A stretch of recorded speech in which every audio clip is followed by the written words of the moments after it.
Hey guys what's up, welcome back to my YouTube channel.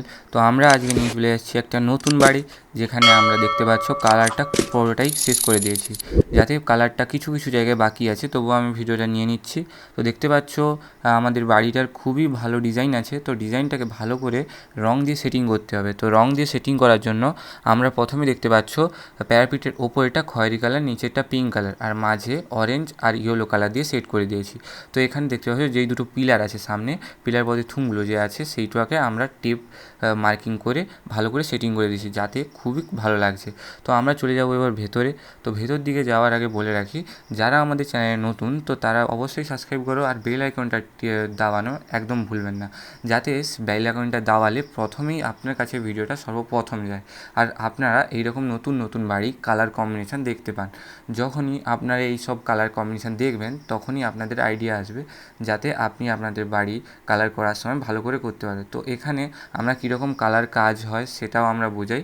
তো অবশ্যই subscribe যারা যারা করেনি তারা অবশ্যই সাবস্ক্রাইব করে দিই, যারা আমাদের চ্যানেলে নতুন। তো দেখতে পাচ্ছ আমরা একটা রুমে চলে এসেছি, যেখানে দুটো জানলা আছে আর এখানে একটা কানিজ আছে। তো আমরা বেরিয়ে চলে যাচ্ছি নেক্সট রুমে। তো দেখতে পাচ্ছ হল রুমের নিচের স্টাইলসটা সাদা রঙ। তো সাদা রঙের ওপরে আমরা সিলিংটাও সেই টাইপের কালার করে দিয়েছি।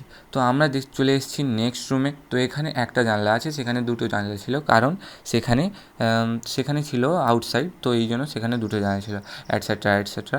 তো আমরা এখানে থার্ড রুমে চলে এসেছি। তো দেখতে পাচ্ছ প্রতিটা রুমে অন্তত একটা জানলা আর একটা কার্নিশ আছে, যেখানে ঘরের জিনিসপত্র রাখার জন্য খুবই সুবিধাজনক।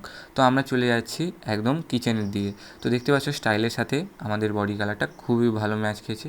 তো এখানে দেখতে পাচ্ছ আমরা এই যে জানলায় গ্রিলটা দেখো খুবই সুন্দর, জানলার সাথে একদম ম্যাচ খেয়েছে। আর স্টাইলের সাথে উপরে আমরা দিয়ে দিয়েছি পিঙ্ক কালার, যাতে আরও খুব ভালো লাগছে। তো আমরা চলে যাচ্ছি লাস্ট সিঁড়িঘর। তো এই সিঁড়িঘরের পাশেই আছে কিচেন, এইখানে কিচেন। তো আমরা ও দিকটা যেটা আছে শাওয়ার বাথরুম, যেটা এখনও পুরোটা কমপ্লিট হয়নি। তো আমি প্রথমেই বলে রেখেছিলাম যে কিছু কিছু জিনিস হয়নি। তো আমরা এইটাকেই পুরোটা কমপ্লিট করে দেবো। তো তবুও আমি আপনাদের আগে থেকেই ভিডিওটা করে রেখে দিলাম। তো ভিডিওটা ভালো লেগে থাকলে অবশ্যই একটা লাইক, সাবস্ক্রাইব অবশ্যই করুন।